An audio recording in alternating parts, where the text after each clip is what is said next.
अज़ीज़ तलबा और तलबात, Paul teacher training institute में हम आपको खुशामदीद कहते हैं। हमारा आज का सेशन जो है वो मॉडल लेसन प्लान है फॉर मेंटली चैलेंज चिल्ड्रन। बहुत सारे स्टूडेंट्स ने इस लेसन प्लान के मुतालिक जो है वो कमेंट्स में लिखा कि सर इस दफ़ा आप हमें लेसन प्लान जो है वो एक डेवलप करके दें, क्योंकि अब टीचिंग प्रैक्टिस जो है वो ओपन यूनिवर्सिटी के स्टूडेंट्स जो उनकी आ रही है तो उन्हें इसके लिए मुश्किल पेश आती है कि वो एक लेसन प्लान जो है वो कैसे डेवलप करें। तो आज हम जो लेसन प्लान आपके लिए शेयर कर रहे हैं वो है मेंटली चैलेंज चिल्ड्रन के लिए।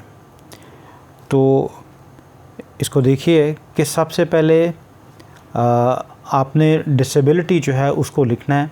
जिस तरह मैंने एक पेज बनाया है ये ऐसे ही आपने लिखना है। उसके लेफ़्ट साइड पे आप 1.5 इंच छोड़ दें और ऊपर 1 इंच जो है वो आपको छोड़ दें, और नीचे जैसे आपके पास जो वो पेपर होता है उसके हिसाब से इसको लिख लीजिए। तो सबसे पहले डिसेबिलिटी, इसके आगे आपने लिखना मेंटल रिटार्डेशन, लेवल, मॉडरेट या माइल्ड। जिस किस्म के आपके पास बच्चे हैं आपने यहाँ पर माइल्ड मॉडरेट लिख लेना है। आप ये तरीका भी इसमें कर सकते हैं, जैसे नीचे हम आगे जाके कह रहे हैं नंबर ऑफ़ स्टूडेंट्स, तो नंबर ऑफ़ स्टूडेंट्स में मैंने सिर्फ 8 मॉडरेट लिखे हैं, लेकिन आप इसको इस तरह भी लिख सकते हैं कि आपके पास माइल्ड 4 हैं और 4 मॉडरेट हैं। लेकिन ये बात आपने याद रखनी है कि जब आप सब्जेक्ट रखेंगे तो उसमें फिर सब्जेक्ट में आपने फिर मॉडरेट को जो है वो ज़्यादा अपने ज़हन में रखना है, अगर आप इसके साथ माइल्ड भी रखते हैं। लेकिन अभी जो मैं आपके साथ शेयर करने जा रहा हूँ वो सिर्फ मॉडरेट के ऊपर होगा, ठीक है। तो इस लेसन प्लान में डिसेबिलिटी में आप लिखें मेंटल रिटार्डेशन, लेवल में लिखें मॉडरेट हैं, और 8 के 8 स्टूडेंट्स जो हैं वो सारे के सारे मॉडरेट हैं। ड्यूरेशन आपने 45 मिनट्स रखना है, और उसके बाद सब्जेक्ट या एरिया वो है कॉग्निटिव स्किल। टॉपिक है हमारा discrimination of big and small, यानी concept of size. Teaching material में अभी आपकी नई हेडिंग आ गई। ऊपर वाला पोर्शन जो है वो आपके क्लास के मुतल्लिक, आपके सब्जेक्ट के मुतल्लिक, आपके टॉपिक के मुतल्लिक, आपकी स्टूडेंट्स की मालूमात के मुतल्लिक, उनके लेवल के मुतल्लिक और डिसेबिलिटी के मुतल्लिक है। तो यूँ समझिए कि ये पोर्शन बिल्कुल अलग है, और जो बंदा भी लेसन प्लान जो है वो देखने जा रहा है वो इनकी रोशनी में देखेगा कि मॉडरेट बच्चों के लिए जो लेसन प्लान डेवलप किया गया आया ये उनके लिए बेहतर भी है कि नहीं। अब आएँ आप इसके दूसरे पोर्शन में, जिसमें हम अपने बाकी कंपोनेंट जो हैं लेसन प्लान के वो लिखेंगे। तो सबसे पहले आता है टीचिंग मटेरियल। ये बात याद रखिए कि ये लेसन प्लान जो है ये फॉर्मेट है ओपन यूनिवर्सिटी का। तो ओपन यूनिवर्सिटी के फॉर्मेट के मुताबिक सबसे पहले आप टीचिंग मटेरियल है इसको ही लिखेंगे। टीचिंग मटेरियल में सब्जेक्ट के मुताबिक और टॉपिक के मुताबिक आपने लिखना है कि 2 charts with pictures of big and small balls and pencils. अब इसमें आपने दूसरा जो है वो लिखा 1 set 1 ball of diameter 12 inch, ठीक है, यानी 12 इंच का एक बॉल, फिर 8 इंच का एक बॉल, और फिर तीसरा सेट आपने रखना है। एक पेंसिल आपने लेनी है जो 6 इंच की हो, और फिर दूसरी पेंसिल जो आपने लेनी है वो 4 इंच की हो। पेंसिल या बॉल को लेते वक्त आपने इस चीज़ का ख्याल रखना है कि वो बहुत छोटा बॉल ना हो। आप साइज़ चेंज कर सकते हैं, लेकिन वो इतना भी छोटा ना हो कि बच्चा जो उसको अपने हाथ में पकड़ ना सके। दूसरा, जो इनकी डिस्क्रिमिनेशन है बड़े और छोटे की, वो भी वाज़ह तौर पर हो। और दूसरी बात यह है कि कोशिश कीजिए कि दोनों का कलर जो है वो सेम हो। पेंसिल लें या बॉल लें तो दोनों का कलर भी सेम हो, ताकि बच्चा जो है वो डिस्क्रिमिनेशन साइज़ की करे, कलर्स की ना करे। उसके बाद आते हैं हमारा जर्नल ऑब्जेक्टिव्स। टीचिंग मटेरियल के बाद आप जर्नल ऑब्जेक्टिव्स हमेशा लिखते हैं, और ये बात याद रखिए कि जब भी हम किसी भी किस्म के ऑब्जेक्टिव्स लिखते हैं तो उसको हमेशा हम वर्ब से लिखते हैं, ठीक है। तो यहाँ सब्जेक्ट के मुताबिक हम जो है वो जर्नल ऑब्जेक्टिव्स लिखेंगे। फिर याद से सुनिए कि जो हमारे जर्नल ऑब्जेक्टिव्स होते हैं वो हमेशा सब्जेक्ट रिलेटेड होते हैं, और जो हमारे स्पेसिफिक ऑब्जेक्टिव्स होते हैं वो हमारे टॉपिक के रिलेटेड होते हैं। सब्जेक्ट हमारा वाइडर होता है, और इसी तरह जनरल ऑब्जेक्टिव्स भी हमारे वाइडर होते हैं। अब पहला जो हमारा जर्नल ऑब्जेक्टिव है वो है to give the concept of size. Number 2 है to improve the perceptual skills. Number 3 है to increase the attention span. और नंबर 4 है to develop the cognitive skill. ये बात याद रखिए कि चूँकि ये हमारा टॉपिक जो है वो कॉग्निटिव स्किल के मतलब है, इसलिए इसमें दूसरे एरिया की कोई चीज़ जो है उसको यहाँ पर जर्नल ऑब्जेक्टिव्स में शेयर नहीं किया जाएगा। जितनी बातें भी की जाएंगे, जितने ऑब्जेक्टिव्स भी रखे जाएंगे, वो सब के सब जो है वो थिंकिंग के मुतालिक होंगे, सोचने के मुतालिक होंगे, अटेंशन स्पैन के मुतालिक होंगे, किसी चीज़ को अपने जहन में बिठाने के मुतालिक होंगे। लिहाजा कोई मोटर स्किल का नहीं होगा या सेल्फ हेल्प स्किल्स का कोई ऑब्जेक्टिव जो है वो आप इसमें नहीं रखेंगे। उसके बाद है स्पेसिफिक ऑब्जेक्टिव। स्पेसिफिक ऑब्जेक्टिव जो है ये डायरेक्टली जो है वो आपका टॉपिक रिलेटेड होगा। मैं पहले भी बताया आपको कि आपके जो जर्नल ऑब्जेक्टिव्स हैं वो आपके जाएंगे सब्जेक्ट की तरफ, वहाँ से ड्राइव किए जाएंगे, और जो स्पेसिफिक ऑब्जेक्टिव्स हैं वो डायरेक्टली आपके टॉपिक रिलेटेड होंगे। तो हमारा जो टॉपिक है वो डिस्क्रिमिनेशन ऑफ साइज़ है। तो यहाँ हमारा ऑब्जेक्टिव ये होगा to enable the students to discriminate, यानी वो चीज़ों को डिस्क्रिमिनेट कर सके साइज़ के लिहाज से कि छोटी कौन सी और बड़ी कौन सी है। उसके बाद हमारे लेसन प्लान में तीसरा कंपोनेंट जो है वो आता है, चौथा वो है टीचिंग मेथड, कि आप किस मेथड के ज़रिए इन बच्चों को जो है वो सिखाएंगे। तो मोस्ट ऑफ़ टाइम हम जब भी मेंटली रिटार्टेड बच्चों को सिखाते हैं, पढ़ाते हैं कुछ चीज़, तो डेमोन्स्ट्रेशन मेथड या एक्टिविटी मेथड जो इसको इस्तेमाल किया जाता है, या दोनों को इकट्ठा जो है वो भी इस्तेमाल किया जा सकता है। उसके बाद है अगला कंपोनेंट क्लासरूम सेटअप। आमतौर पर आपने किताबों में देखा और पढ़ा होगा और किसी से सुना भी होगा, जी इन बच्चों की हमेशा जो सेटिंग है वो हम हाफ सर्कल में करते हैं, या राउंड सर्कल में करते हैं, या यू शक्ल में करते हैं, या वी शेप में रखते हैं। लेकिन यहाँ एक बात मैं आपके साथ क्लियर कर दूं कि आपने अपने क्लास के बच्चों को देखना है कि आपकी क्लास में कितने बच्चे मॉडरेट हैं, कितने माइल्ड हैं और कितने बिलो मॉडरेट हैं। तो उसके हिसाब से आपने अपने बच्चों को सेटिंग इस तरह करनी है कि आपकी पहुंच बच्चों तक हो सके। या आपकी क्लास में ऐसे बच्चे भी हो सकते हैं कि जिसको आपने काम दिया वो खामोशी से जाकर उधर बैठ गया। तो the classroom setting arrangement will be in the semi circle shape. ये आप लिखते तो ज़रूर हैं क्योंकि ये डिमांड है लेसन प्लान की, लेकिन ये आप मैं अपने एक्सपीरियंस के तौर पर आपके साथ शेयर कर रहा हूँ कि आप अपने बच्चों को अच्छी तरह जानते हैं कि कौन सा बच्चा जो है वो अकेला बैठ के भी काम कर लेगा, या कौन सा बच्चा जो जिसको जहाँ उसको बैठाया जाएगा वो वहाँ से नहीं उठेगा। तो राइटिंग फॉर्म में फॉर्मेट के मुताबिक जब आप लिखते हैं क्लासरूम सेटिंग, तो उस वक्त आप लिखते हैं जी ज़रूर जिस सेमी सर्कल में हम बच्चों को बिठाएंगे, और दरमियान में जो है वो टीचर की चेयर या टेबल होगा ताकि वो हर बच्चे तक उसकी जो है वो पहुंच हो सके। सो the teacher desk will be in the middle of the semi circle with all the teaching material, यानी जितना भी टीचिंग मटेरियल उसने अपने साथ रखा होगा वो आपने उसके टेबल के ऊपर होगा, या यूँ कर सकते हैं आप कि अपनी चेयर उनके मिड में होगी और जो टीचिंग मटेरियल है वो उनके सामने जो उनका डेस्क है या उनका जो टेबल है उसके ऊपर आप रख सकते हैं। उसके बाद है स्ट्रेंथ्स। ज़ाहिर है जब आप बच्चे के मतलब कोई भी जो टॉपिक डिवाइस करते हैं, बनाते हैं, आप पहले बच्चे की स्ट्रेंथ्स जो हैं वो देखते हैं कि बच्चे में स्ट्रेंथ्स क्या हैं, तो उसके मुताबिक आप बच्चे को जो है वो पढ़ाना शुरू करते हैं। तो यहाँ इस लेसन प्लान के मुताबिक ये है कि आपने स्ट्रेंथ्स में लिखना है students can recognise and name the things which are being used in the lesson. यानी सपोज़ हमने बिग एंड स्मॉल के कॉन्सेप्ट में दो चीज़ें रखी हैं, पेंसिल और बॉल।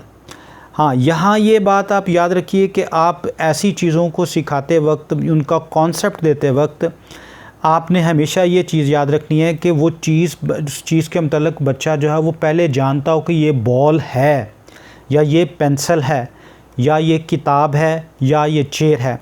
तो आप टीचिंग मटेरियल में वो चीज़ें रखेंगे बिग एंड स्मॉल के कॉन्सेप्ट में जिन चीज़ों के मतलब उनको पता हो, चूँकि आपका मकसद इस लेसन प्लान में बच्चों को साइज़ का कॉन्सेप्ट देना है, ना कि चीज़ की रिकग्निशन का। तो पहले से ही अगर उसकी रिकग्निशन है तो फिर आप उसको उसके साइज़ के मतलब जो है वो बताएंगे, क्योंकि हमारा जो लेसन है वो साइज़ के मतलब है, ना कि उस चीज़ की रिकग्निशन के मतलब। तो स्ट्रेंथ्स ये हैं हमारे पास कि जो टीचिंग मटेरियल हमने रखा है उसको साइज़ बताने के लिए बच्चे को उसके नाम का पता है और उसको वो रिकग्नाइज़ कर सकता है कि ये पेंसिल है और ये बॉल है। उसके बाद they can hold things in their hands properly, यानी वो उस चीज़ को जो भी अपना उसको उसके हाथ में पकड़ाई जाएगी उसको वो प्रॉपरली पकड़ सकता है। कि जैसे हम पढ़ाते वक्त आगे जाकर मैं आपको बताऊंगा कि आप बच्चे को कहते हैं बेटा ये देखो ये बड़ी पेंसिल है और ये छोटी पेंसिल है, तो आप उसके हाथ में देंगे, तो ये ना हो कि बच्चा जो उसको होल्ड करने का चीज़ को होल्ड करने का कॉन्सेप्ट ही ना हो। उसके बाद है दे अंडरस्टैंड कमांड्स, यानी उसकी स्ट्रेंथ्स में ये है हम पहले से ये सपोज करते हैं कि बच्चा जो है वो उन चीज़ों को रिकग्नाइज़ करता है जो हम टीचिंग मटेरियल में इस्तेमाल कर रहे हैं। दूसरा उस चीज़ को वो पकड़ सकता है, होल्ड कर सकता है। और तीसरा ये है कि जो बच्चे के साथ हम बात कर रहे हैं वो उसको वो अंडरस्टैंड कर रहा है। सपोज़ हम उनको कह रहे हैं कि ये बड़ी चीज़ मुझे पकड़ाओ या छोटी चीज़ पकड़ाओ, तो वो उस कमांड्स को जो है वो अंडरस्टैंड करता है। तो लिहाजा आपने पहले से ये फ़र्ज़ कर लिया कि ये बच्चे में स्ट्रेंथ्स जो हैं वो हैं। उसके बाद है वीकनेसेस। लेसन प्लान में आप वीकनेसेस जो हैं उसको ज़रूर लिखते हैं, और वीकनेस जो है ये डायरेक्टली जाती हैं आपके टॉपिक की तरफ। सपोज़ आपने टॉपिक में ये लिखा था कि बच्चे जो हैं they are not able to recognise the things. अब यहाँ वीकनेसेस में हमने ये हमारी वीकनेस है जो हम पढ़ाने जा रहे हैं। सो नंबर 1 ये है कि their attention span is less than 10 minutes. और अब हम अपने टॉपिक की तरफ। They can not discriminate big and small, यानी कोई भी बड़ी और छोटी चीज़ जो है उसको वो उसकी डिस्क्रिमिनेशन जो है वो नहीं कर सकते। इसलिए हम इसको वीकनेस जो है मैं उसमें लिखेंगे, और यही हमारा जो है वो टॉपिक था। अब ये एक बड़ा अहम मरहला है लेसन प्लानिंग के कंपोनेंट में, introductory questions and developing a repo before the lesson. ये आपने देखा होगा कि हम जर्नल क्लासेस में भी जब बच्चों को पढ़ाना शुरू करते हैं तो उससे पहले हम एक इंटरेस्ट डेवलप करते हैं बच्चों में, कोई एक सवाल करके या उस दिन के हवाले से कोई बात करके या कल के सबक के हवाले से बात करके या किसी बच्चे को पिन पॉइंट करते हुए कि शाबाश आज उमर या उस्मान बहुत अच्छा लग रहा है, क्या हाल है आपका। यहाँ से ही आप चीज़ें जो हैं वो आगे लेकर चलते हैं और पूरी क्लास जो है उसकी अटेंशन जो है वो अपनी तरफ लेते हैं। तो यहाँ ये बात याद रखिए कि जब आपने राइटिंग में लिखना है तो आप लिख सकते हैं to get the attention of the students teacher will ask small questions of their interest. अब यहाँ हम टीचिंग मटेरियल इस्तेमाल कर रहे हैं पेंसिल्स और बॉल्स। अब यहाँ टीचर जो है पेंसिल या बॉल को अपने हाथ में पकड़कर ऊंचा करके पूछ सकता है उनको कि ये क्या है। अब यहाँ उनको ये नहीं पता कि बड़ी कौन सी और छोटी कौन सी है, लेकिन ये उनको पता है कि ये पेंसिल है और ये बॉल है, और यहाँ से इंटरेस्ट डेवलप करके टीचर जो है वो आगे बढ़ जाएगा।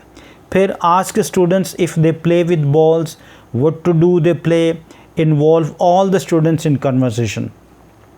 अब टीचर का इस एरिए में यानी इस कंपोनेंट में ये काम भी है कि वो पूरी क्लास को इन्वॉल्व करे। अगर कोई बच्चा खामोशी से बैठा है या वो आई कांटेक्ट नहीं दे रहा, तो यहाँ वो बच्चे के पास जा सकता है, उसको थपथपा सकता है, उसके साथ बात कर सकता है।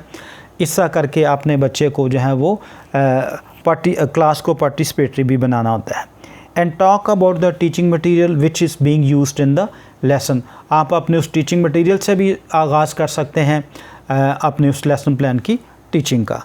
तो इस कंपोनेंट के बाद फिर आगे आप बढ़ते हैं अपनी प्रेजेंटेशन की तरफ, यानी जो आपका मुद्दा है, जो आपका मकसद है या जो आपका टॉपिक है जिसको आप पढ़ाने जा रहे हैं। तो लेसन प्लानिंग के कंपोनेंट में ये एक बहुत अहम कंपोनेंट है प्रेजेंटेशन का। जितनी अच्छी प्रेजेंटेशन होगी उतना अच्छा जो है वो बच्चे जो है वो उस चीज़ को जो है वो सीखेंगे और उनका इंटरेस्ट जो है वो भी डेवलप होगा। तो फर्स्ट स्टेप में आपने लिखना है और इसको करना भी है। आप क्या करेंगे, today we will learn about big and small, show the model charts having pictures balls and pencils with same colours. मैं आपको पहले भी बता चुका हूँ कि हमने सेम कलर लेना है, कहीं ये बच्चे कलर्स की डिस्क्रिमिनेशन ना करने जो है वो बैठ जाएं।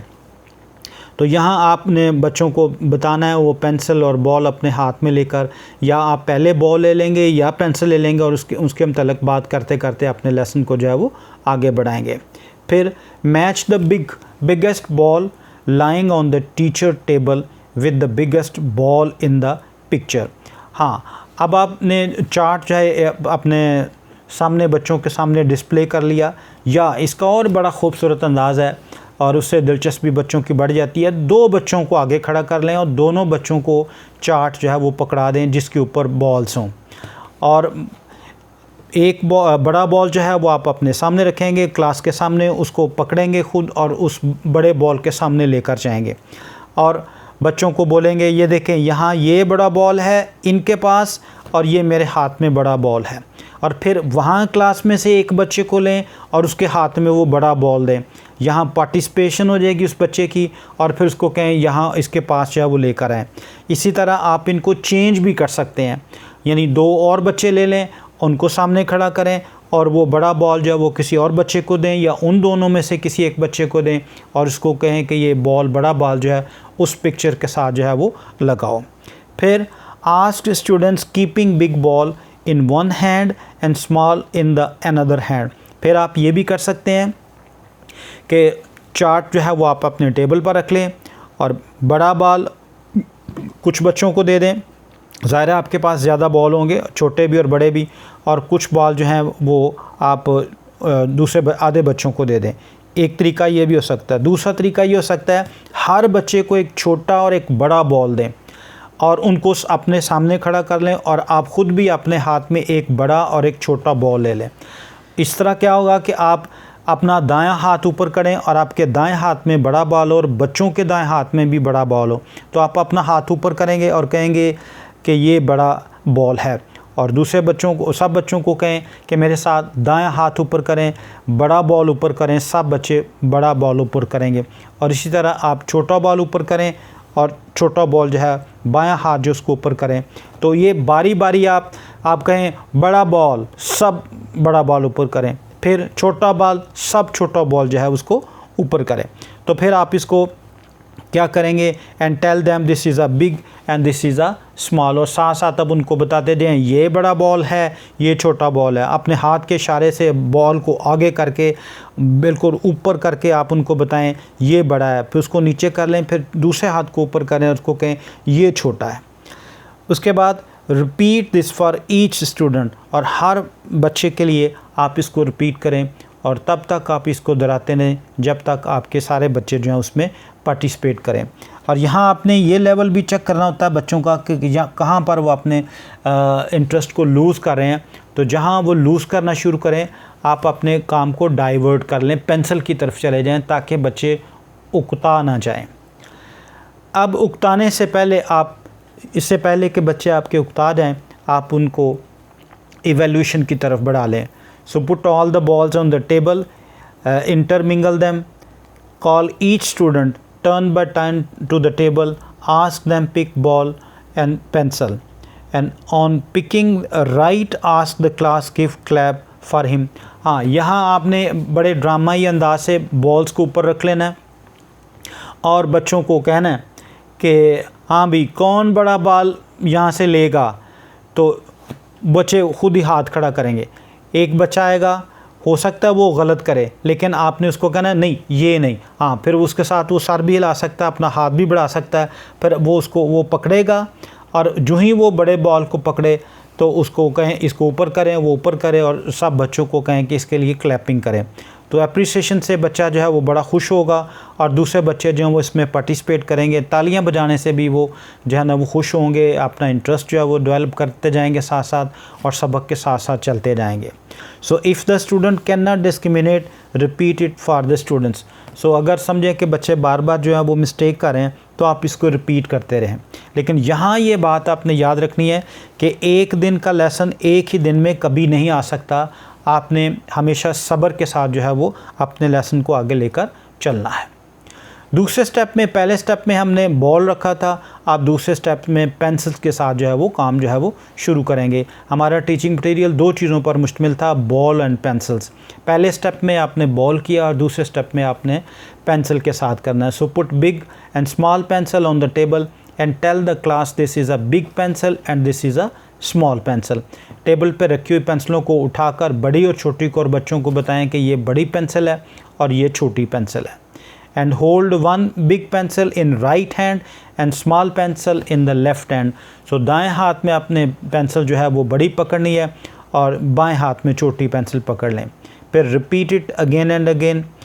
Then give each student a big and small pencil in their hand. हर बच्चे के हाथ में एक छोटी और एक बड़ी पेंसिल दें और उनको कहें, जैसे आप बच्चों के साथ मिलकर नारे लगवाते हैं ना ऊपर हाथ करके, ऐसे आप नारे की सूरत में कहेंगे बड़ी, ठीक है, और सारे जो हैं वो बड़ी पेंसिल वाला हाथ करेंगे। फिर बोलेंगे छोटी। जितना आप लंबा बोलेंगे, जितने आप इंटरेस्टिंग करें, अपना एक्टिंग करेंगे बेहतर, उतने वो अच्छे अंदाज से आपके साथ जो है वो उस एक्टिविटी में हिस्सा लेंगे और उसको सीखेंगे।